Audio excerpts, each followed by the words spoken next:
Hello everyone, welcome back to my channel. My name's Liz if you're new here, and in today's video I'm going to share with you how I made money using my Cricut during the lockdown. So I had been wanting a Cricut for a pretty long time, and at first I just bought it to merely make my own home decor out of, but as soon as I started doing it I had friends and family reaching out and asking me to make things for them.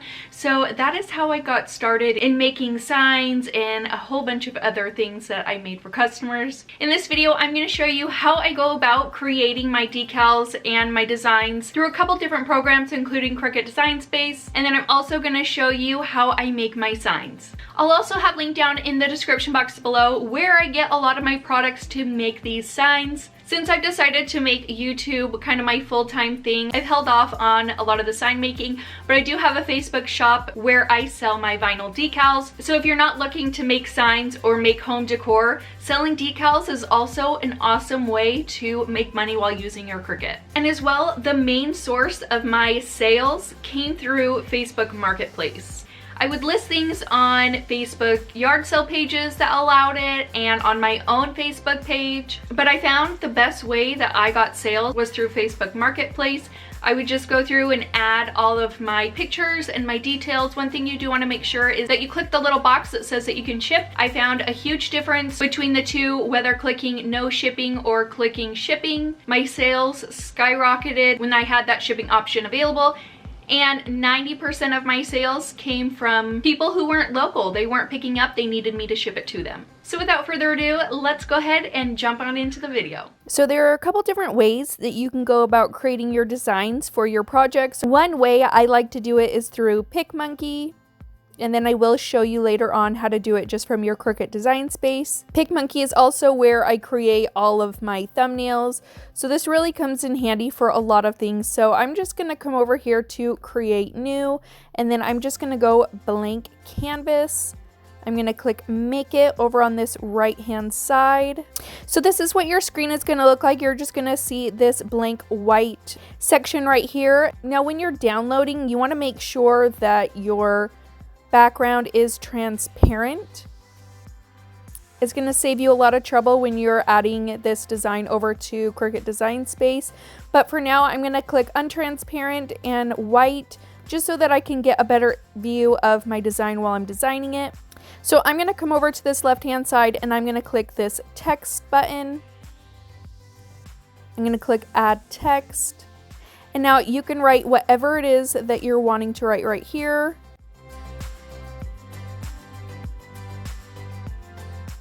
And then you have this box that has all the effects and everything that you can do to your text. I am going to go ahead and change the font. I'm going to change it to Saturday Script. This is what it looks like. This is the font that my customer chose. And typically when I'm making signs for customers, if they send me an image, I'll try to match the font as best as I can, or I will give them probably like 4 to 5 different font options for them to choose from. Now on here, if you want your text to be in multiple layers so that you can manipulate each word individually or each line, you're just going to come back over here to add text. And you're just going to write out each line individually if that's what you want to do. Obviously, you could just type it all out into one box and have it all centered over to the right. But because I want my gratitude a little bit bigger and I want some of the other words just kind of in a different layout, I do have them all on their own layer. So you're just going to go through and size it down to exactly what you want. The one thing I do like about Picmonkey is that it will tell you if things are aligned to the right. You can see that red line right there. That means that those two are aligned to the right.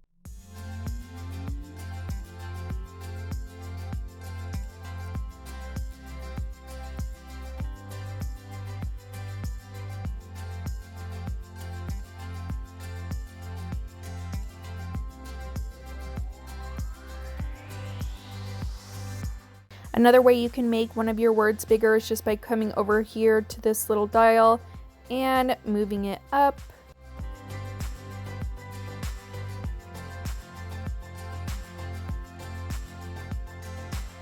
And then once you get it the way that you like it, like I said before, you're going to want to click on that background and make it transparent. And then you can name it whatever you like.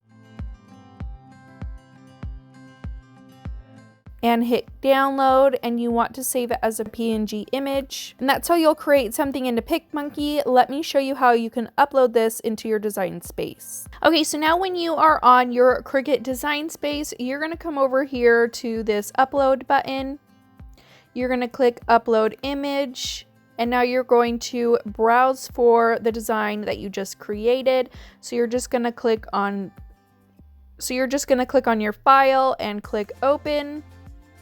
So this is what it's going to look like. Now, if you didn't make your background transparent, if you don't have a way to do that, let me show you what it will look like. So here you can see that the background is white. All you have to do, there is a workaround if you don't have a way to make the background transparent. You're just going to click on all the white spots where it shouldn't be white, and this is going to make the background of those transparent. This is just your select and erase tool. So you'll just have to go through and click out all those little white pieces so that the background is all transparent. If you preview it, you'll see that wherever those white spots are, those letters are not the way that they should be. So that's why I like using the transparent background, because then that saves all of my time. So here is my image with my transparent background, and I'm going to click on simple and continue, and you'll see that the background is already transparent, and when you preview it, you can see your words just the way that they should be. So you're going to go ahead and click on continue. You're going to make sure that you save it as a cut image. You can name it whatever you'd like and click save. Once you've got that uploaded, you're going to click on your image and click insert image. So here is your image right here. Now what I like to do to make sure that I am getting this the correct size and the placement of where I want it, just so that I can get an idea of what it's going to look like, I'm going to go over here to the shapes and click on a square. Now I'm going to make this square the size of the inside of my sign. So not including the frame, I'm going to take the measurements from the inside of my sign. So this sign's going to be a 24 by 24. There is going to be a 1-inch frame surrounding my sign. So I'm going to make this a 22-inch square.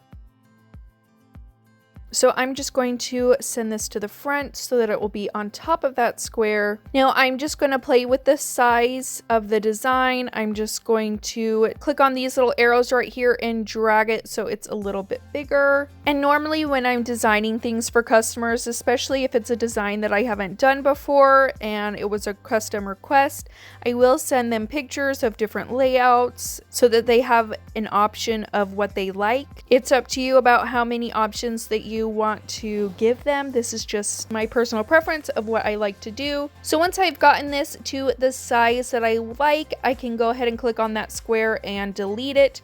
And then from here, I can go over to the make it and get my vinyl all ready and cut out my vinyl. Before you do that though, let me show you how you can create your own design in Cricut Design Space. While selling my signs, I'm able to bring in between $2,000 to $3,000 extra a month, which is huge for my family. Making that $2,000 to $3,000 a month, I was basically working full time. As soon as my husband got home from work, and then well into the night, I was working. But for those crazy times and those very uncertain times, it's something that I was so incredibly grateful for. So here's another design that this customer wanted. Let me show you how I got to this point. So again, I'm going to come over here and click on my shapes, click a square. I'm going to make my square 22 inches because it will be a 24-inch sign. I'm going to come over here to text. I'm going to start typing out my saying line by line. I'm going to go through and choose my fonts. When you click on your words, this little bar is going to pop up and you can choose a different font. Now anything with the A next to them is the Cricut Access font, which is a paid subscription. I do have that, but if you don't, you can click on System and it will have all the fonts that you have loaded onto your computer. So if you've downloaded fonts from dafont.com or if you've purchased them on design bundles, they'll all show up over here. But because I am a Cricut Access member, I do like to use the all and to see all my options for my fonts. And the font that this customer liked is called A Child's Year. And if you do need to add in a word like I just did, you're just going to double click on your font and it will bring up the text box again and you can type in whatever you want. So I'm just going to go line by line and insert all of my words. Like I said before with Picmonkey, you could just have all of your words in one layer. I like doing it this way just so that I can have things fit a little bit better. I can make one line a little bit bigger than the other.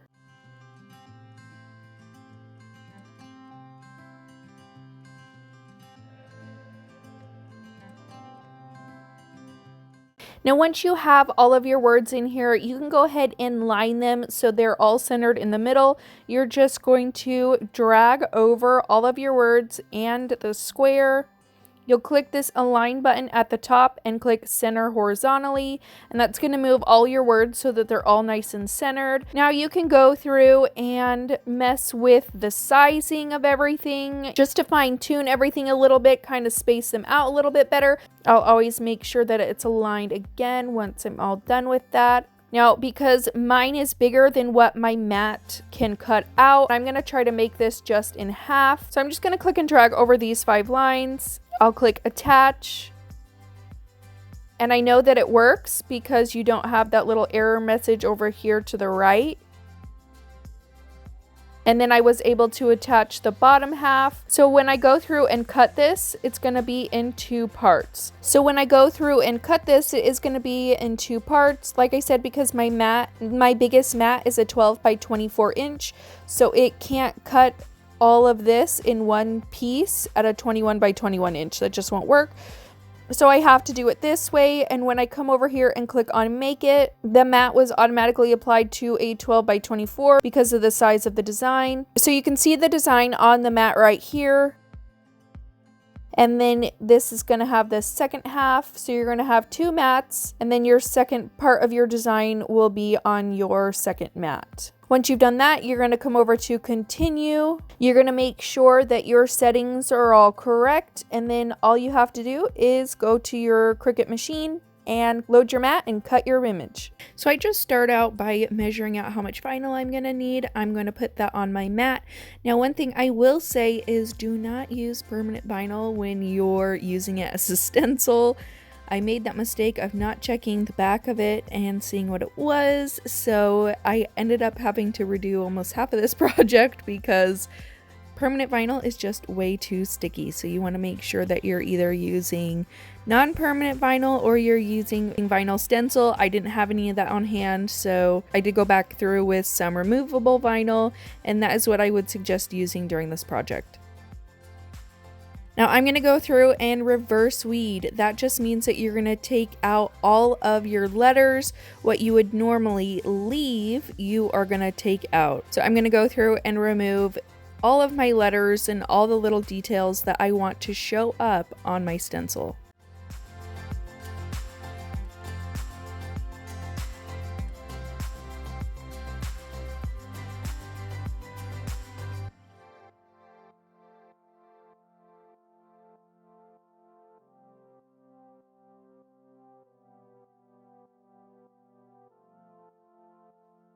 After I'm done weeding, I'm going to go ahead and apply my vinyl to some transfer tape. Now, I get mine from Expressions Vinyl. I get a lot of questions about what transfer tape that I use, and that's where it's from. It's just this clear roll, and this is by far my favorite transfer tape that I have tried. So I'll just roll that out, and then I'll place my decal on top of it. When it comes to the wood, my husband typically goes to Home Depot for the 1x2s. A lot of the time, we would try to find as much free wood as we could.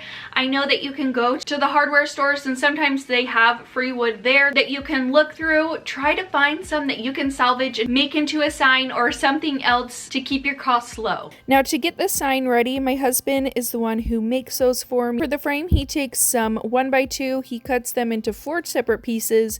2 of those pieces are going to be at 24 inches and the other 2 pieces are going to be at 22.5 inches. Like I said, this is for a 24-inch sized frame. So he just goes through and measures everything out. Once he's got it all measured, he's going to cut it with our miter saw. After he's done cutting all of the wood, he's going to go ahead and take our electric sander with an 80 grit sanding paper, and he is going to smooth down all of the edges of the frame. Once he's got that done, he's going to go ahead and start assembling his frame. He's going to put one nail in each side of the frame.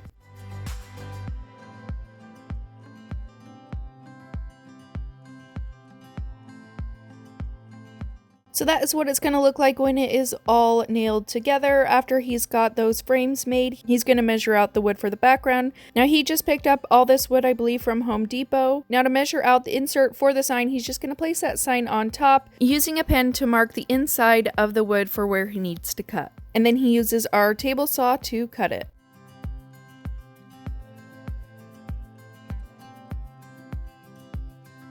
So once he's got everything cut and ready to go, I'm going to start painting it. Now, in the beginning, we were having the signs completely put together, the back in the frame, and then I would have to tape it all off and try to paint it that way. I just found it so much easier to paint before the whole sign was put together.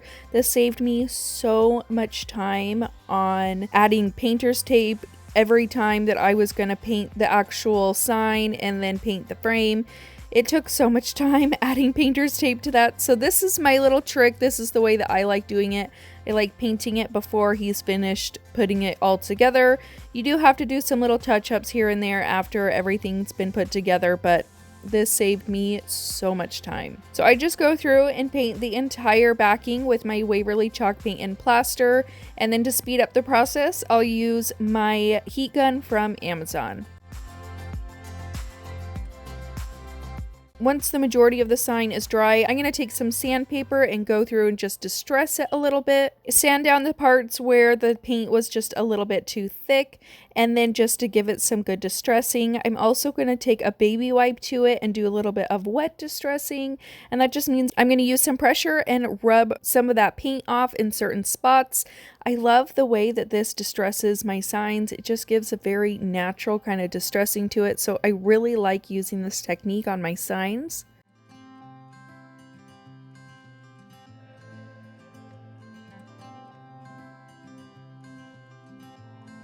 And then to give it a little bit more distressing, I'm going to go in with my Waverly chalk paint in mineral. I'm going to go through and use a chip brush to add some distressing to it. When I distress my signs, I like to dab the paint in and then dab the majority of the paint off onto just a piece of paper, just so that there's barely any paint left on my brush and I'm just barely going over the sign with a little bit of paint. I'll take a flat tip brush and I'll just add little distress lines like so. And then with my Waverly chalk paint and ink, I'm going to do that same dry brush technique with just adding a little bit of that black color. For the frame, I'm going to use my Craftsmart Barnwood stain in brown. Now you can use any stain that you want. I like this because it is a water-based stain. It does not smell and it dries really fast. And then it's also a lot easier to get off your skin if you get it on your hands. I find this works just as well as any of the other stains that you can find at your hardware store, but use whatever kind of stain that you like. I just go in with a sponge brush, getting the stain on there, and then I wipe off the excess with the paper towel.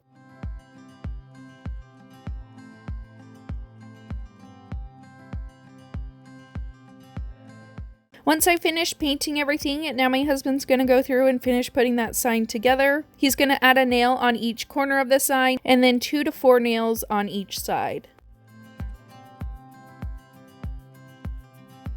So now once everything is all nailed together, I'm going to go ahead and start applying my vinyl decals to them. So one trick that I like to do is use my wax paper. I do this so that I can place my decal where I want it on the sign without the decal sticking to the sign. So I just cut myself a piece of wax paper out. I'm going to lay my vinyl decal on top of that wax paper, but you want to make sure that you have probably an inch or so not on the wax paper, so you can have just a little piece that's going to stick to the sign so that you'll be able to keep that vinyl decal in place as we remove the wax paper. I'm going to go through and measure out my decal, making sure that it's nice and straight.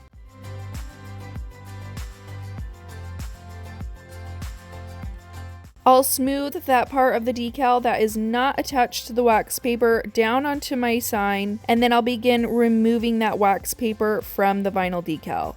So I'll just pull that up just enough to slide that wax paper out, and then I'll be able to lay my vinyl decal on top of my sign without that vinyl decal moving. And then I'll just go ahead and remove that transfer tape.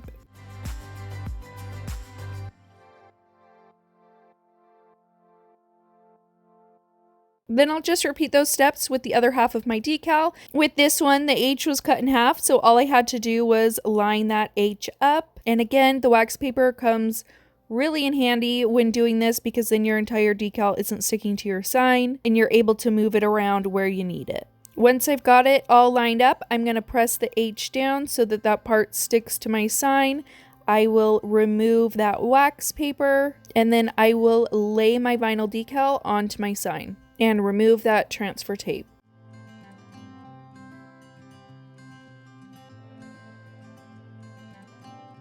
Now, one thing that I like to do before I go through and stencil is I add the background color to my stencil. So I'm going to go in with that same Waverly chalk paint and plaster, and I'm going to add this to all the letters of my decal. This is going to act as a barrier and help to prevent bleeding when you're doing your stencil. I know a lot of other people like to use Mod Podge as well. I haven't tried that before. I just find that adding the paint on top really helps me out.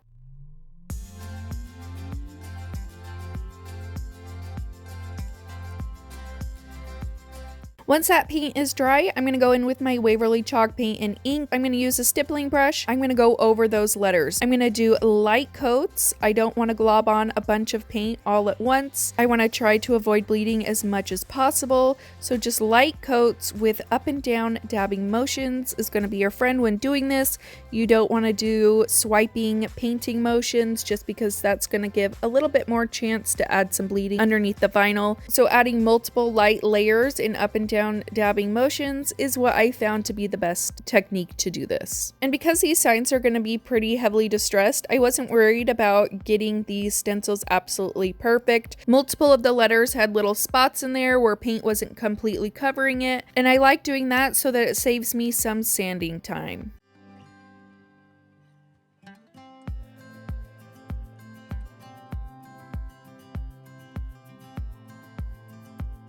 Now I'm just going to start removing that vinyl. It will rip into multiple pieces, so you'll have to go through and weed out that vinyl where in between the letters and other places. So you'll see me as I just go through and start removing all of the vinyl. And you want to make sure that you're triple checking when you're removing your vinyl just so that you make sure you didn't miss any spots that were supposed to be removed.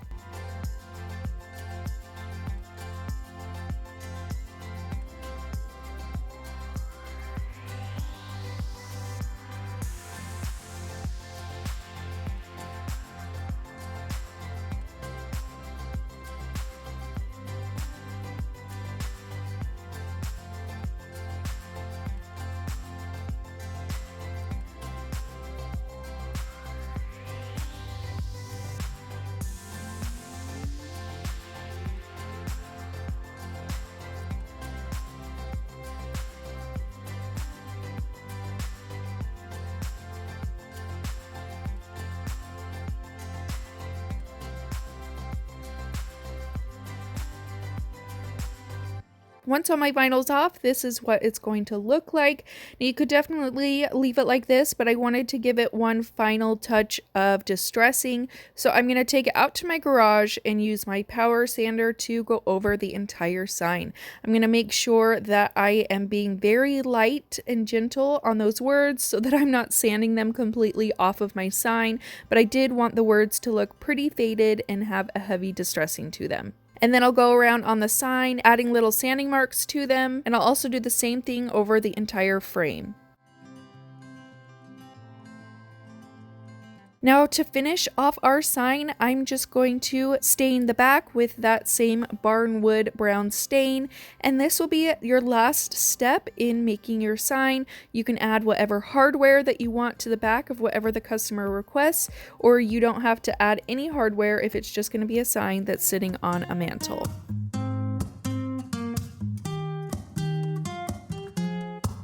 I'm out of reasons, I'm out of rhyme.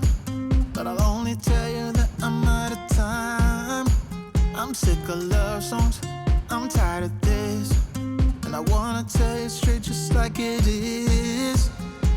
You're watching me like you want me, but you're still holding back, still holding back. Honestly, you're annoying me with the way that you keep playing. Show me your love like it is, like it is. Bend open my heart like you're fearless. Steal all the gold you can get, you can get. Show me your love, leave me breathless, breathless.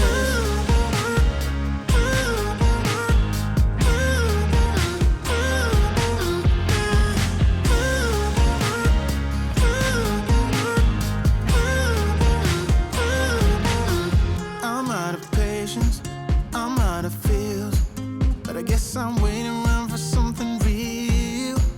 I'm going crazy, like what's the deal? 'Cause I want you to show me what you feel. You're watching me like you want me, but you're still holding back, still holding back. Honestly. So that's it for today's video. I hope that you guys enjoyed it. Let me know what your thoughts are in the comments down below. Let me know if you have any kind of Etsy shop or Facebook shop. I'd love to take a look through them. Or let me know what kind of things that you guys sell down in the comments down below. Thank you guys so much for watching. Don't forget to subscribe before you leave. Give this video a big thumbs up if you enjoyed it, and I'll see you in my next one. Bye. Breathless.